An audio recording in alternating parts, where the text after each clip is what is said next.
भूर्भुवः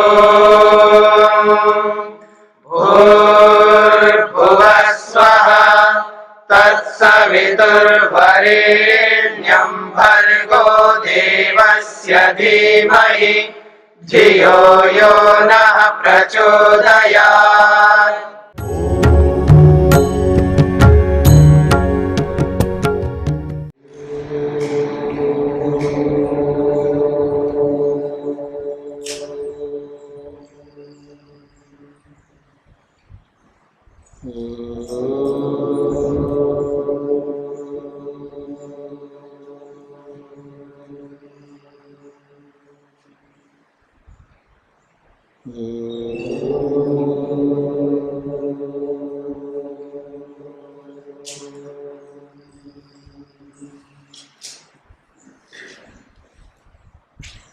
सांख्य दर्शन का 83वां दिन।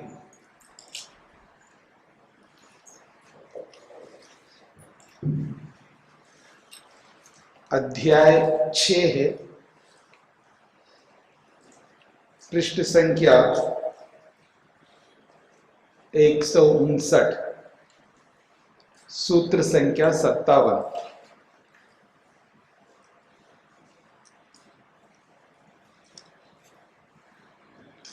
सूत्र है लोकस्य नोपदेशात् तत्सिद्धि पूर्ववत्।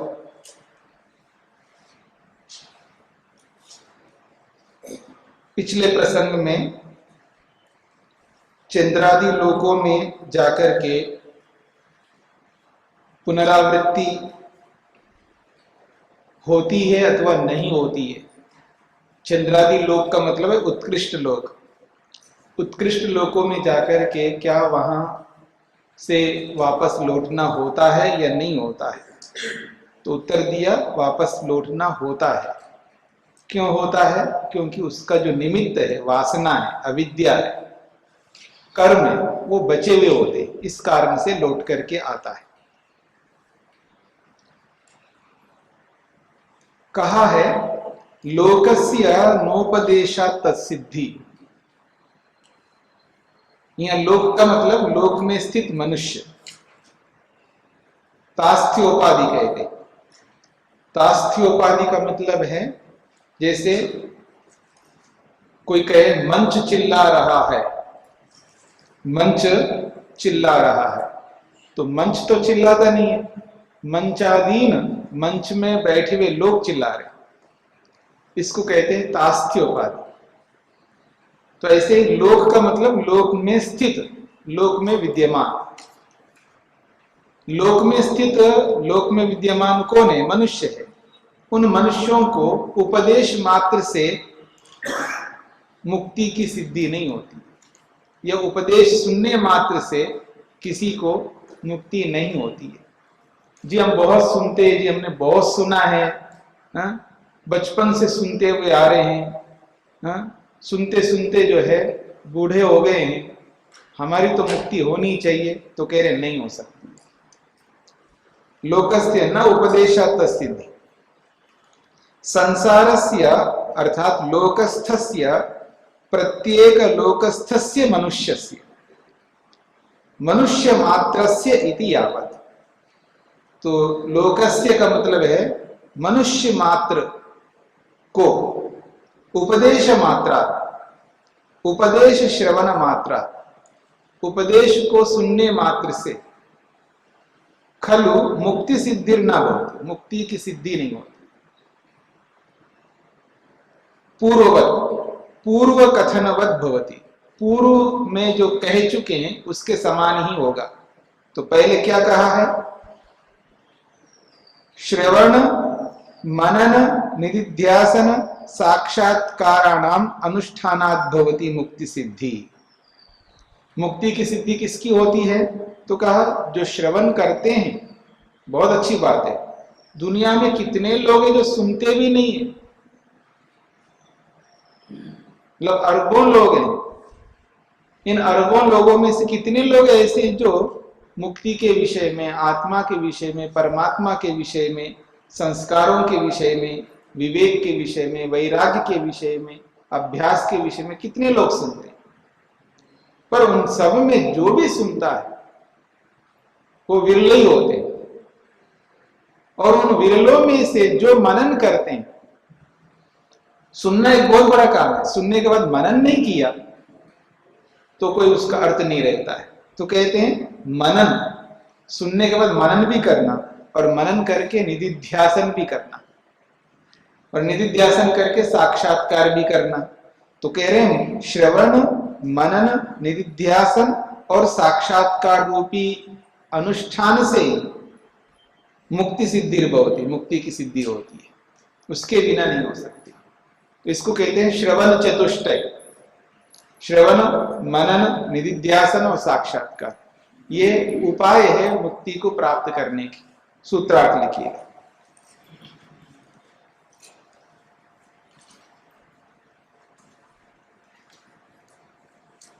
संसार में स्थित किसी भी व्यक्ति को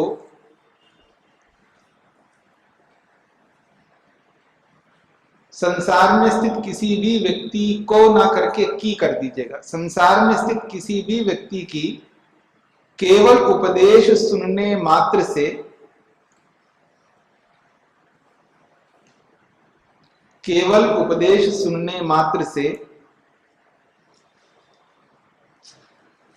मुक्ति नहीं होती है। संसार में स्थित किसी भी व्यक्ति की केवल उपदेश सुनने मात्र से मुक्ति नहीं होती है,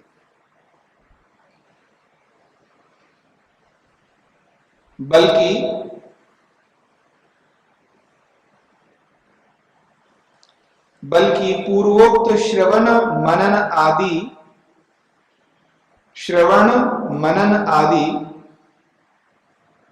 श्रवण चतुष्टय से ही मुक्ति होती है। श्रवण चतुष्टय से ही मुक्ति होती है।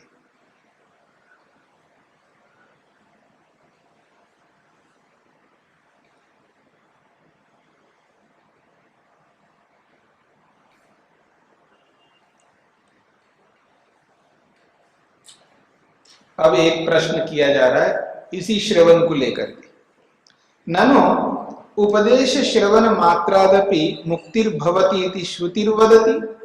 आप कहते हैं उपदेश सुनने से मुक्ति नहीं होती है, लेकिन श्रुति तो कह रही है उपदेश सुनने से मुक्ति होती है। श्रुत्वा च मेधावी ब्रह्मलोके महीयते, एक श्रुति दिया है, प्रसिद्ध है श्रुति है। कहते हैं श्रुत्वा च मेधावी ब्रह्मलोके महीयते। मेधावी, मेधा रखने वाला, बुद्धिमान, श्रुत्वा सुन करके, ब्रह्मलोके महीयते, ब्रह्मलोक में, ब्रह्मलोक कहते हैं मुक्ति लोक, मोक्ष लोक, परमात्मा का स्थान, उसमें महीयते, महिमा को प्राप्त होता है। सुन करके ही ब्रह्मलोक को प्राप्त होता है व्यक्ति, और आप कहते हो सुनने से मुक्ति नहीं होती है। ऐसा प्रश्नकर्ता प्रश्न कर रहा है। अत्र उच्यते, इसका समाधान किया जा रहा है। पारंपर्येण तत्सिद्धो विमुक्त श्रुति ही। कहते हैं पारंपर्येण, वो परंपरा से मुक्ति की सिद्धि होती है। वहां तो केवल श्रुत्वाचा ये जो कहा है वो सुनना जो है वो परंपरा से है।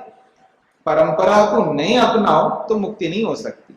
तो पारंपर्येण तत्सिद्धो विमुक्त श्रुति, उपदेश श्रवणात् विमुक्तिरित्यत्र श्रुति।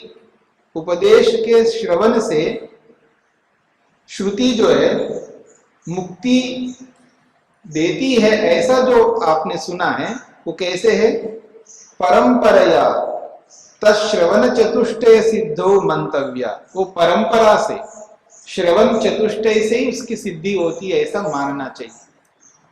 यह श्रुत्वा मत्वा निदिध्यासस्य साक्षात्कृत्या एष तत्र अभिप्राय। कहते हैं यह श्रुत्वा, जो व्यक्ति सुनता है, सुन करके क्या करता है? मत्वा, मनन करता है। मनन करके क्या करेगा? निदिध्यासस्य, निदिध्यासन करता है, और निदिध्यासन करके साक्षात्कृत्य, साक्षात्कार कर लेता है। इत्येषा तत्र अभिप्राय, वहां श्रुति में जो बात कही है उसका अभिप्राय ये है, यतः तत्रैव अन्ते श्रूयते। यदि ये अभिप्राय नहीं होता, यानी सुनकर के ब्रह्मलोक में महिमा को प्राप्त होता है, इस बात को केवल सुनने मात्र से ही आप मानते हो, यही अभिप्राय होता तो उसी श्रुति में फिर ये नहीं कहते क्या, मृत्यु प्रोक्ताम नचिकेतो अथ लब्ध्वा विद्यामेताम योग विधिम च कृत्स्नम। ये भी उसी श्रुति का है। ब्रह्म प्राप्तो विरजो अभूत विमृत्यु अन्यो अपि एवं यो विदध्यात्ममेव।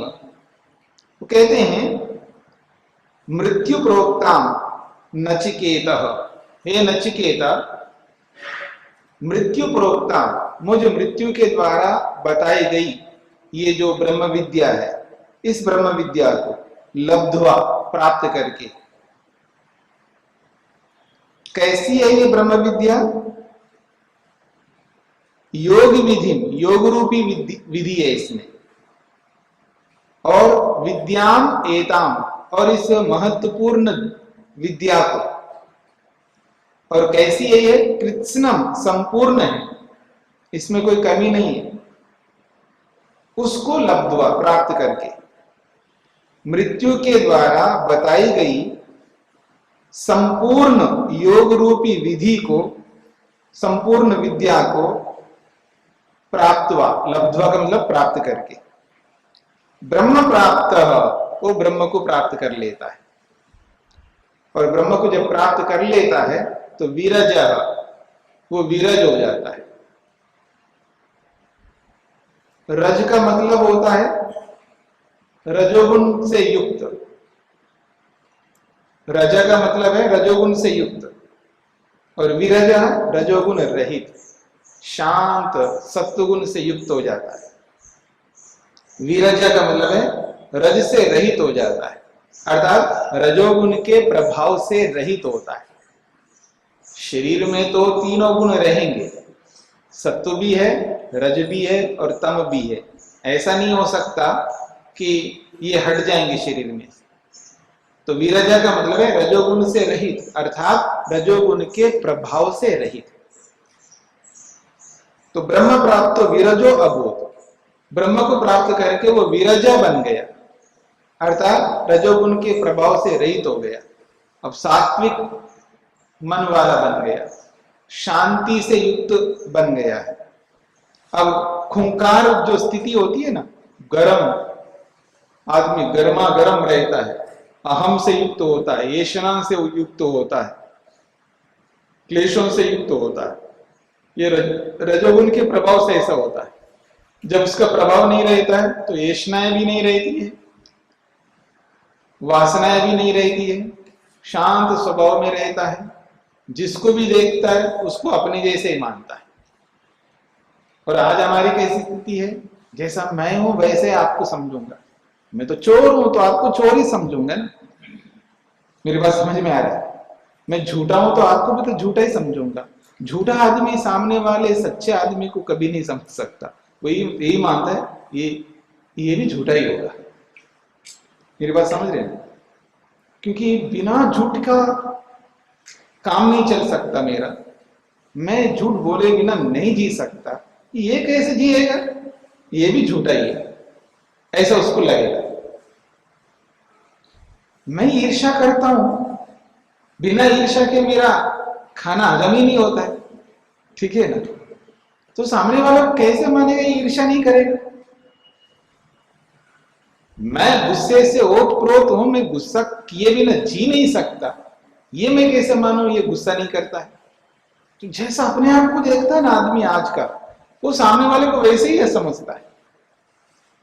उसको विश्वास ही नहीं होता है जी ये घूस नहीं लेता है। मैं रोज घूस लेता हूं तो उसको कैसे विश्वास होगा ये घूस नहीं लेता? मेरी बात समझ रहे ना? ये आज की परिस्थिति है। लेकिन जो व्यक्ति ईश्वर से युक्त रहता हो, ब्रह्म से युक्त रहता हो, ब्रह्मनिष्ठ होता हो, योगनिष्ठ होता हो, उसको सब अपने जैसे देखते हैं, मतलब अपने आप को सच्चा मानता है, ये भी सच्चा ही होंगे, इसकी आत्मा भी वैसी जैसी मेरी आत्मा। मेरी बात को समझने का प्रयत्न करना, उसका उल्टा अर्थ मत लेना, मतलब उसको तो भ्रांति हो रही है, तो झूठे आदमी को सच्चा मान रहा है योगी, ऐसा मत समझना। वो ये समझ रहा मैं जैसे आत्मा स्वरूप में निष्ठ हूं, ये भी आत्मा स्वरूप में निष्ठ है, जैसा मैं हूं वैसे ये है, जैसा मैं अपने लिए चाहता हूं ये भी तो चाहता है, मैं अपने लिए सुख चाहता हूं, अपने लिए दुख नहीं चाहता हूं, तो ये भी चाहता है, मैं अपनी उन्नति चाहता हूं, ये भी उन्नति चाहता है। मेरी बात पकड़ में आ रही है? वो ऐसा देखता है, आत्मवत व्यवहार करता है वो। तो यही बात कही जा रही है यहां पर, ब्रह्म प्राप्त विरजो अभूत विमृत्यु, ब्रह्म को प्राप्त होकर के विरज हो गया है, विमृत्यु, वो मृत्यु को जीत लेता है। अन्यो अपि एवं, और दूसरा भी व्यक्ति ऐसा ही कर सकता है, दूसरे व्यक्ति भी जैसा इसने किया ऐसा ही कर सकते हैं। अन्यो अपि एवं, दूसरा व्यक्ति भी ऐसा ही कर सकता है जैसे इस योगी ने किया है। यो विदध्यात्ममेव, जो आत्मा को जान लेता है, जो आत्मा को जान लेता है वो दूसरा भी वैसे ही कर लेता है जैसा मैंने किया। अत्र योग विधिश्च उपाय प्रोक्त, इस श्रुति में योग विधि का उपाय बताया गया है। तत्रैव इदम अपि उक्तम, और वहीं पर ये बात भी कही है, तत्रैव उसी श्रुति में, एतत् श्रुत्वा संपरिग्रीय मर्त्य प्रवृज्य धर्म्यम अणुम एताम आप्य स मोदते मोदनीयम लब्ध्वा, ये भी उसी श्रुति में कहा है। कहते हैं अत्र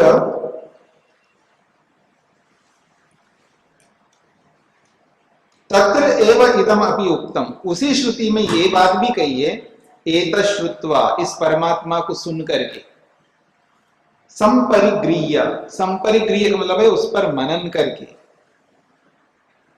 ठीक है। मर्त्य, मर्त्य कहते हैं मनुष्य, जो मरण धर्म है ना उसको मर्त्य कहते हैं।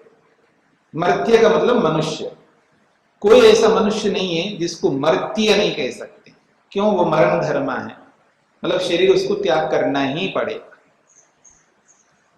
जो शरीर को धारण करता है उसको शरीर को त्याग करना ही पड़ेगा, इसलिए सब मर्त्य है, हम सब मर्त्य हैं, हम सब मरण धर्म है। मेरी बात समझ में आ रही है? मरण धर्म का मतलब हम सब मरने वाले हैं। अब कब मरेंगे, कौन पहले जाएगा कौन बाद में जाएगा ये हमें पता नहीं, पर हम सब मरण धर्म है, यानी हम सब मृत्यु को प्राप्त होंगे, मर्त्य लोग हैं हम लोग। तो कहते हैं मर्त्य, ये जो मनुष्य है, तो एतत् श्रुत्वा, उस परमात्मा के बारे में सुन करके, संपरिग्रीय, उसको अपना लेता है, यानी उसको उस पर मनन करता है। और फिर कहा है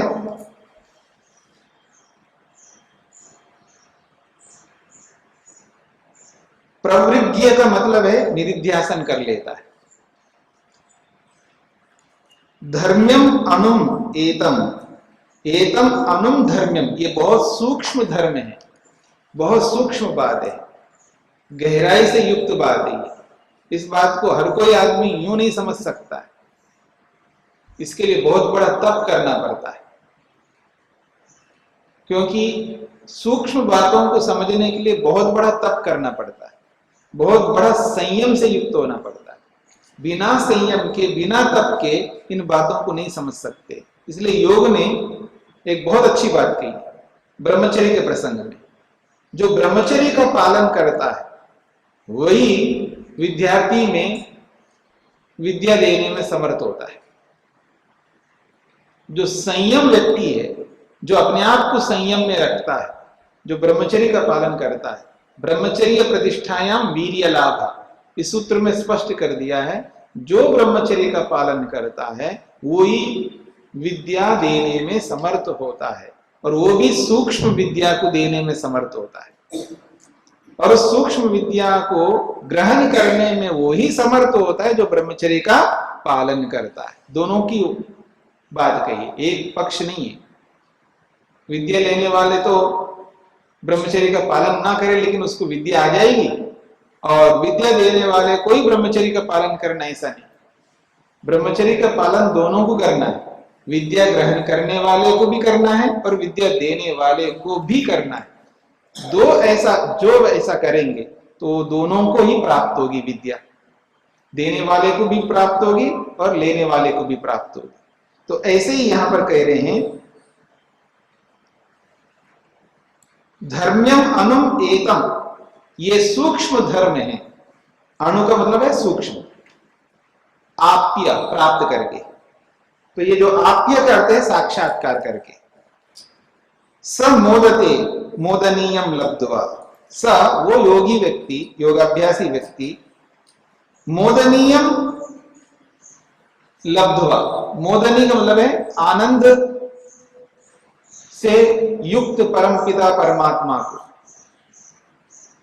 लब्ध्वा प्राप्त करके, मोदते वो भी प्रसन्न होता है।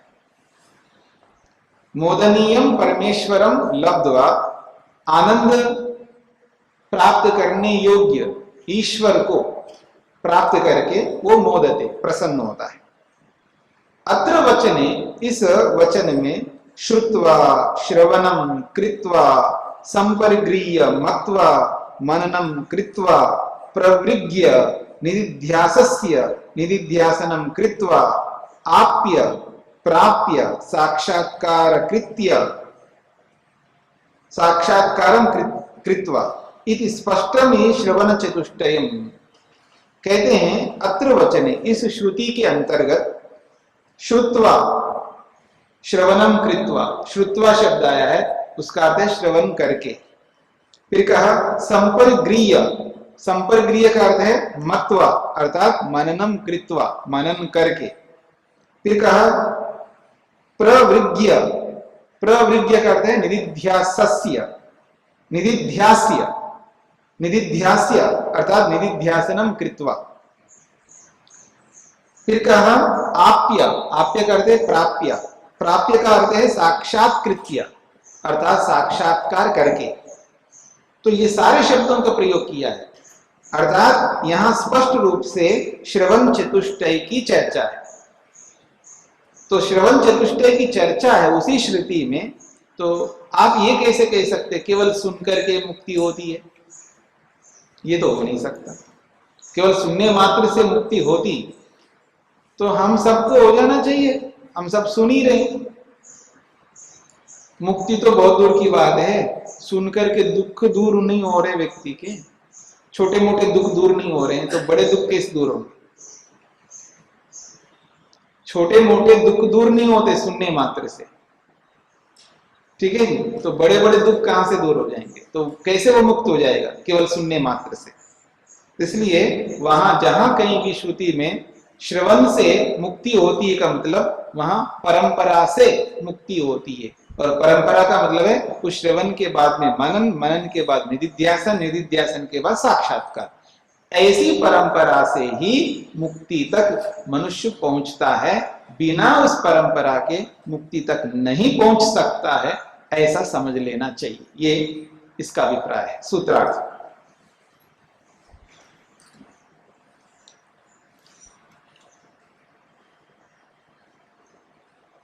जिस श्रुति में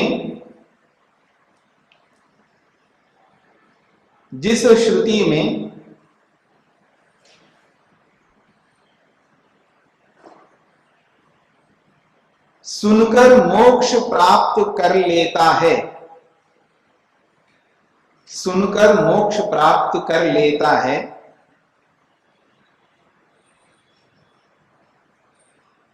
जिस श्रुति में सुनकर मोक्ष प्राप्त कर लेता है, ऐसा कहा गया है,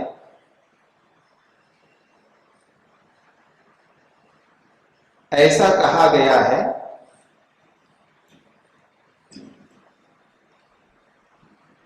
उस श्रुति का अभिप्राय उस श्रुति का अभिप्राय श्रवण मनन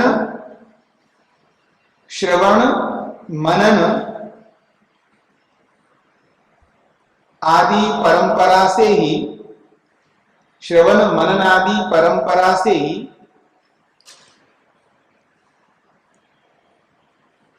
मोक्ष होता है, ऐसा जानना चाहिए।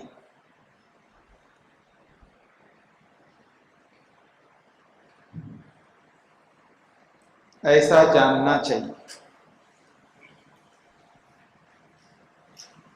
विमुक्तेरनंतरम मुक्ति विषये पूर्व पक्षत्वेन उच्यते। विमुक्ति को बताने के बाद में अब मुक्ति के विषय में पूर्व पक्ष के रूप में प्रश्न उपस्थित किया जा रहा है सूत्र के माध्यम से। कहते हैं गति श्रुतेश्च व्यापकत्वे अपि उपाधि योगात् भोग देश काल लाभो व्योमवत्। पूर्व पक्ष ये कहना चाहता है आत्मा को व्यापक मानता है, और उस व्यापकता के साथ में आत्मा में गति को भी स्वीकार करता है, और उसका उदाहरण देता है आकाश के समान।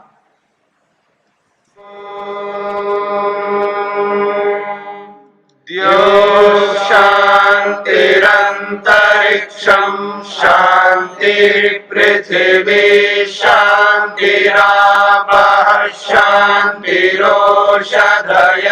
शान्तिः वनस्पतयः शान्तिर्विश्वे देवाः शान्तिर्ब्रह्म शान्तिः सर्वं शान्ति शान्तिरेव शान्ति क्षमा शान्तिरेधि।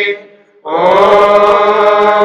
शान्ति शान्ति शान्तिः।